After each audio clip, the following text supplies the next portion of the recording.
Magandang umaga po sa inyo lahat.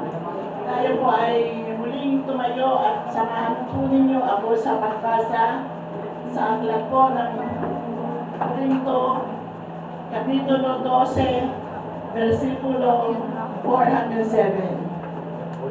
Mga kaloob ng Espiritu Santo. Iba't iba ang mga espiritual na kaloob, ngunit iisa lamang ang Espiritong nagkakaloob ng mga ito.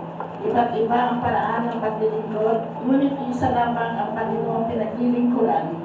Iba't iba ang mga gawain, ngunit isa lamang ang Diyos na kumikilos sa mga taong gumagawa ng mga iyon.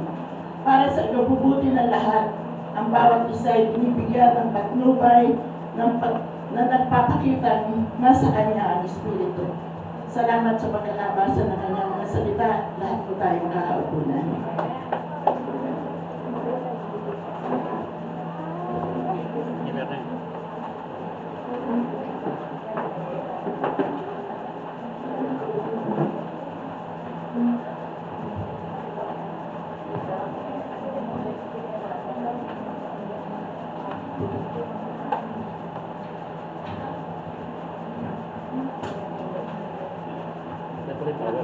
Isang mapagpalang umaga po sa ating lahat, mga kapatid sa Panginoon.